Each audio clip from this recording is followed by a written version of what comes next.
Olá a todos, tudo bem? Hoje eu vou apresentar um tema que é extremamente relevante para o bom funcionamento de qualquer organização, independentemente do seu porte ou segmento, o workflow, ou em português, fluxo de trabalho.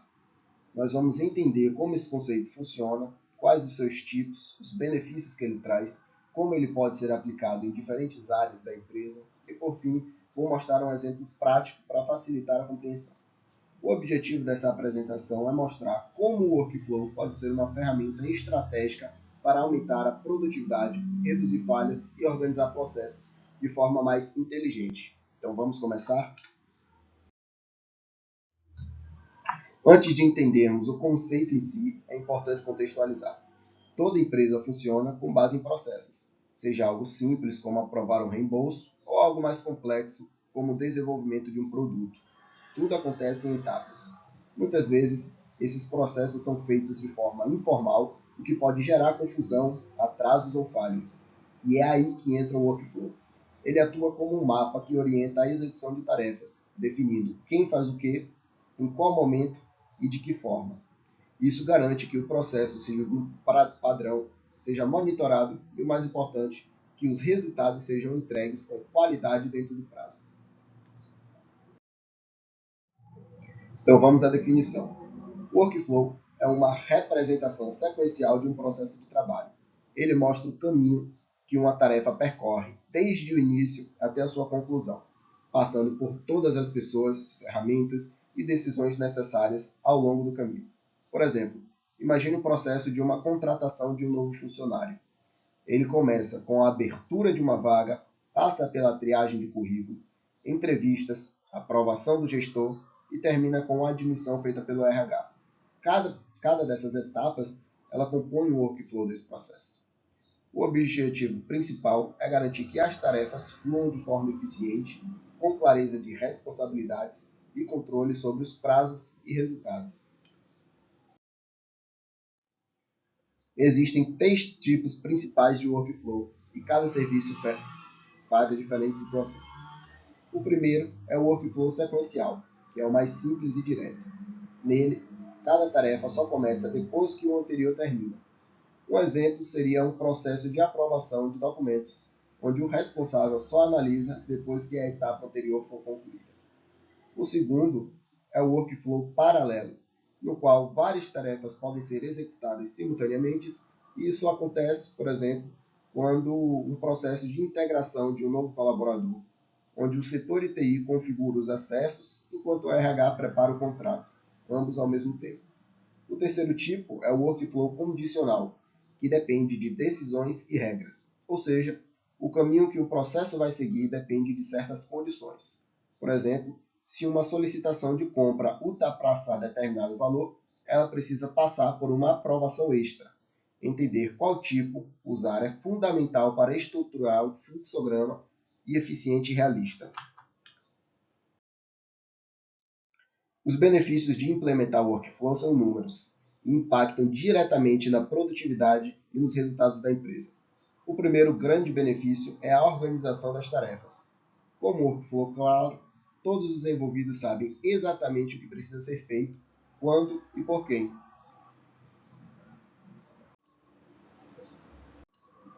O segundo é a redução de erros e retrabalho, já que cada etapa do processo está bem definida e documentada, o que evita confusão e improviso. Além disso, workflows promovem agilidade, pois eliminam gargalos e facilitam o acompanhamento do processo. Também é importante mencionar a transparência, já que gestores conseguem visualizar facilmente que cada ponto do processo está e quem é responsável por cada etapa. Por fim, o workflow também melhora a comunicação entre os setores, pois padroniza os processos e elimina dúvidas sobre os procedimentos.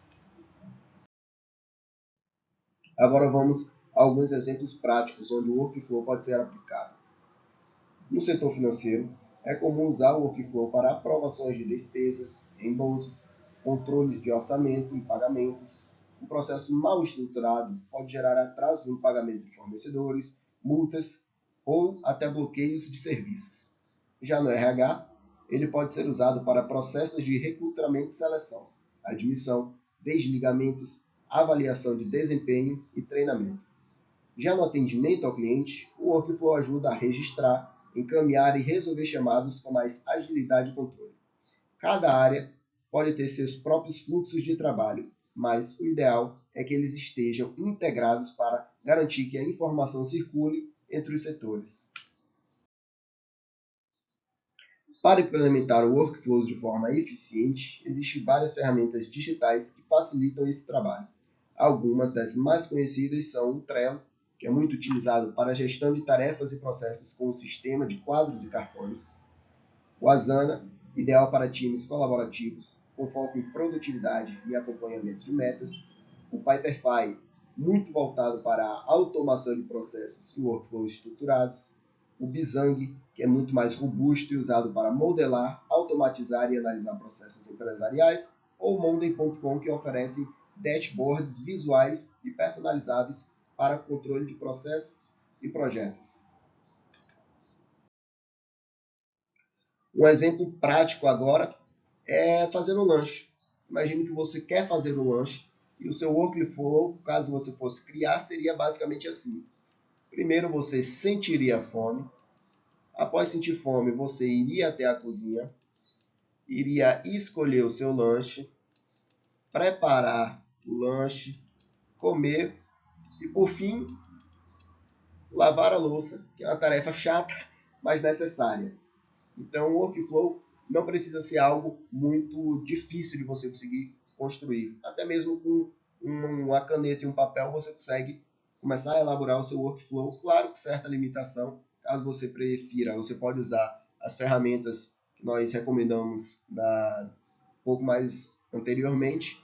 Mas aqui é só um exemplo prático de que o workflow não é um bicho de 7 cabeças. Apesar de todos esses benefícios, é importante falar dos desafios que podem surgir ao implementar o workflow.